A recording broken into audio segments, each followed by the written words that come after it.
Bonjour Pierre-Alexandre Anglade. Bonjour. L'Ukraine n'a pas caché sa déception à propos du communiqué final du G20 qui vient de se tenir à New Delhi. Le texte ne fait pas explicitement mention d'une agression russe en Ukraine, alors que c'était le cas lors du G20 précédent l'année dernière. La Russie y voit une victoire diplomatique. Emmanuel Macron affirme qu'il n'en est rien, mais c'est tout de même un changement de ton qu'on ne peut pas ne pas remarquer. Moi, ce que je note, c'est que le président russe, Vladimir Poutine, n'était pas présent au G20 en Inde, ce qui marque significativement son isolement.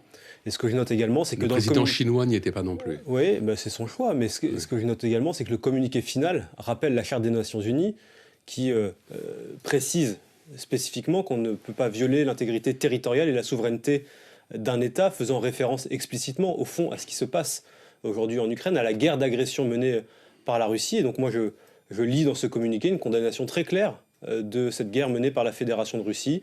Les termes auraient pu être dits de manière plus directe, mais c'est de cette manière-là qu'un consensus a su être forgé avec les pays du Sud. Alors, quand le porte-parole du ministère ukrainien des Affaires étrangères, samedi, déclare « En ce qui concerne l'agression de la Russie contre l'Ukraine, le G20 n'a pas de quoi être fier ». Pourquoi dit-il cela? Il s'est trompé, il n'a pas bien compris le sens du communiqué final? Je comprends l'interprétation qui peut être faite par le pouvoir ukrainien, qui est dans un temps de guerre, qui voit ses femmes, ses hommes et ses enfants être l'objet des tirs des missiles russes, et avec des morts civiles chaque semaine, avec des morts militaires au front par centaines également chaque semaine. Donc c'est dans un moment de guerre, et donc il cherche à avoir le consensus le plus large possible et la condamnation politique la plus forte possible. C'est une manière de maintenir la pression. Et donc moi je comprends ce qu'a voulu dire le porte-parole ukrainien. Et cette colère vous semble légitime? Oui, il faut entendre ce que nous disent nos amis ukrainiens. Vous savez, il y a un soutien international qui est très fort de la part des Européens, de la part des États-Unis.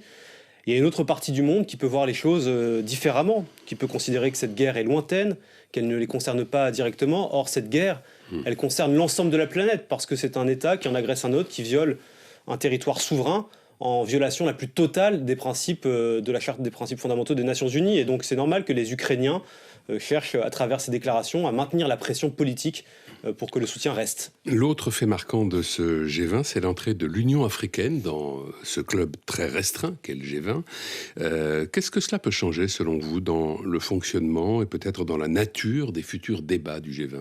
Je crois que d'abord, c'est important de continuer à ouvrir ce club qui est le G20 à d'autres espaces géographiques. On voit bien que les rapports de force, les échanges et les rapports entre les puissances sont en train d'évoluer, que le Sud global, comme on l'appelle, est en train de s'affirmer, que les relations internationales sont en train d'évoluer.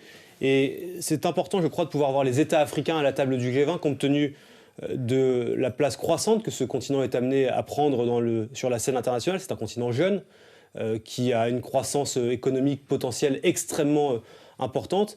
Et compte tenu des déséquilibres qu'on a rencontrés ces dernières années, et encore récemment avec les coups d'État dans différents pays africains, c'est important, je crois, de les arrimer à la communauté internationale pour créer de la stabilité et du développement en Afrique. Oui, le président brésilien Lula, qui a pris la suite du Premier ministre indien à la tête du G20, a remercié l'Inde d'avoir donné la parole aux pays émergents. Vous l'évoquiez à l'instant, vous pensez qu'on est en train d'assister à une sorte de bouleversement des équilibres mondiaux qui prévalaient jusqu'à maintenant? En tout cas, il y a une évolution qui est réelle, avec la montée en puissance de pays qui autrefois étaient des puissances moyennes, de grands pays démographiques, mais des puissances économiques moyennes qui sont en train de s'affirmer comme des puissances économiques et politiques de premier plan.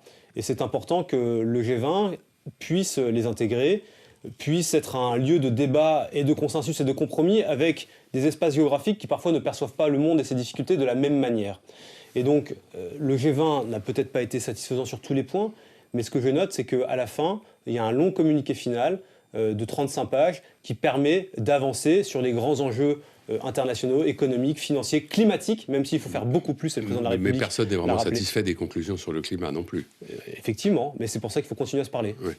Le Maroc, victime d'un terrible séisme, n'a pas accepté l'aide proposée par la France, alors qu'il a dit oui à l'Espagne, au Royaume-Uni, au Qatar, aux Émirats arabes unis. Est-ce qu'on peut y voir autre chose qu'une illustration de la dégradation des relations entre la France et le Maroc? Vous venez de le dire, le Maroc a accepté l'aide de 4 pays, parmi des centaines de pays à travers la planète. Je ne pense pas qu'il faille spécifiquement y voir un signe de défiance vis-à-vis de la France. Le Maroc est un pays souverain qui a de grandes capacités de sécurité civile, qui aujourd'hui estime avoir les moyens de venir en aide et en soutien de sa population.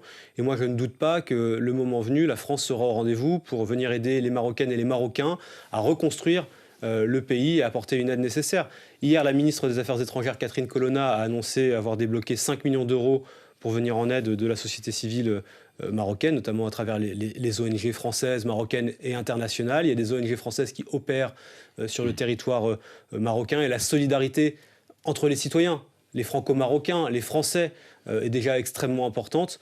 Et donc n'ayons pas de fierté mal placée en voulant voir une forme de défiance spécifique vis-à-vis de la France. Je crois que c'est autre chose. 35 parlementaires de l'opposition, mais aussi de la majorité, signent ce matin une tribune commune dans le quotidien Libération pour demander que la régularisation des travailleurs sans papier dans ce qu'on appelle les métiers en tension ne soit pas abandonnée lors de l'examen du projet de loi sur l'immigration. Parmi les signataires, des élus socialistes, communistes, Europe Écologie Les Verts, l'IOT, mais aussi 6 parlementaires du MoDem et 5 de Renaissance, dont le président de la commission des lois, que vous connaissez bien, Sacha Houlié. Est-ce que cette initiative